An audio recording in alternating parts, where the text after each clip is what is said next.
So I came into this room 3.5 years ago and started a band with what became one of my best friends.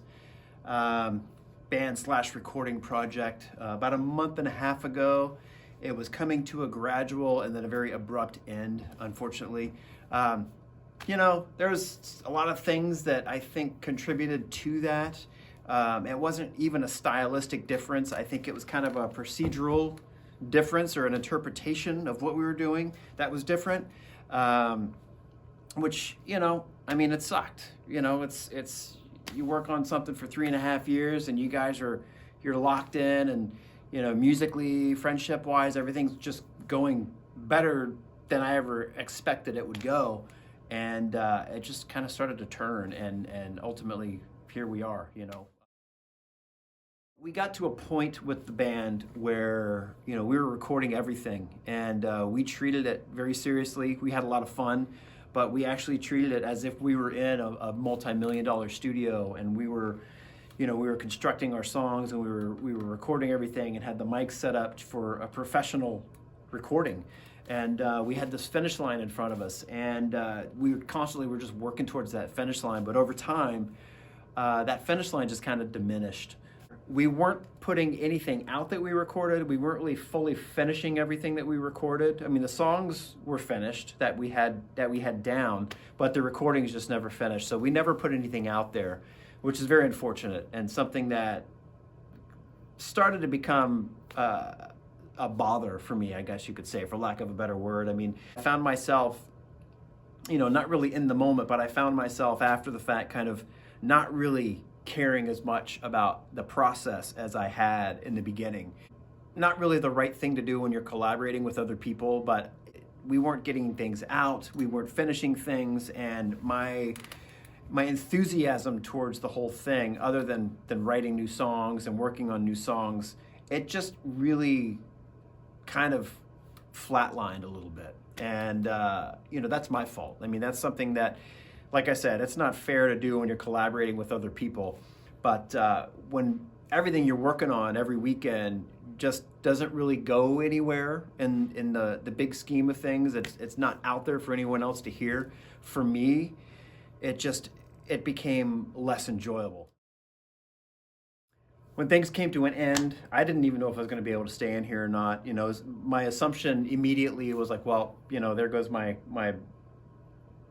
drum playing, for the foreseeable future. I mean, I don't know where I'm going to go. I don't really have the capacity at home, with my neighbors to set my drums up and play. I play loud and hard, and it's just not conducive to a neighborhood.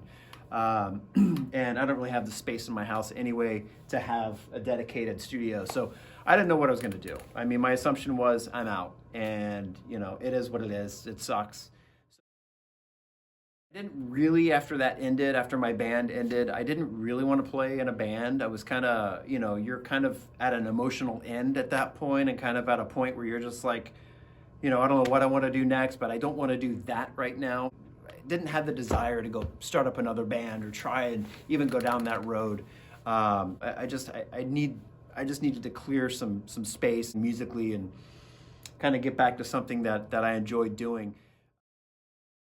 There's a couple of things that have kind of popped up that could be some possibilities musically to play with some different people, but I'm not really concerned about that right now.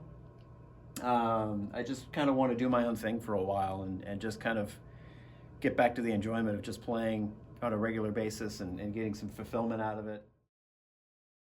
Anyway, thinking I was going to move out, I talked to the owner, Paul, and we were able to work something out where I could stay in the room.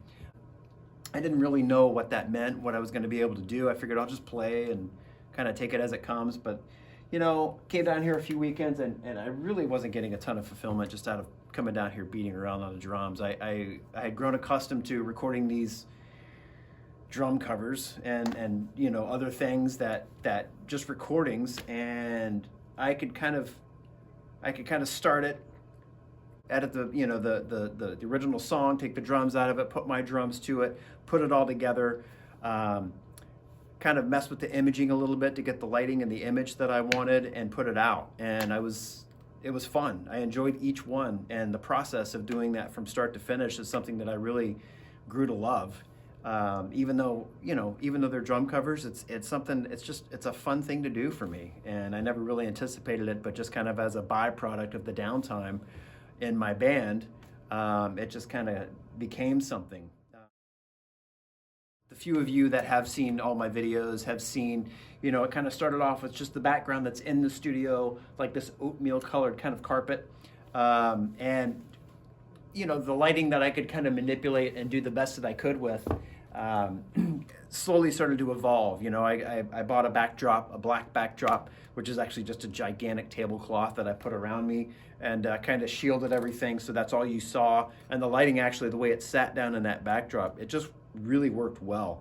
Aesthetically, I liked the way that it looked, and with the recording, that evolved. It went from the crappy iPhone recordings layered over the song to taking the drums out and utilizing the mics that my former bandmate brought in, and he had all the equipment.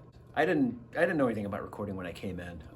It kind of came gradually. My bandmate, he had all the recording gear. He had the knowledge. I don't know how he does it, but he's just amazing at it. And we built up the mics. They were all his. All the gear was his.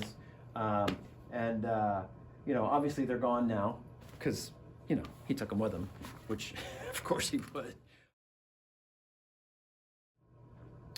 What I've decided is, even though I'm in this side of the room, I'm going to do the best I can with the backdrop. See if I can make this side of the room work. I don't have the shot that I had from the side. That shot that you normally see on my videos, it's going to be something different, probably, right up from the front. But I don't have any mics. I have zero equipment. So, I don't know anything about recording. I didn't, at least. I know a little bit. I know a tiny bit, very tiny bit.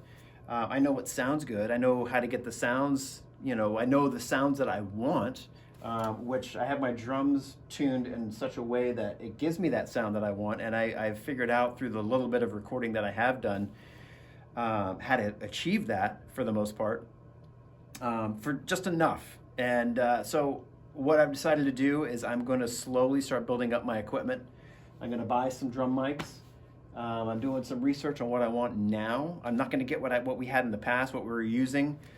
I want to get something a little bit different and just kind of see what I come up with. It'll be a bit of a process, and we'll just see where it goes. So I think I'm going to document the whole thing. At least that's my thought right now. So we'll see what happens, and see if this actually comes through. All right, see ya.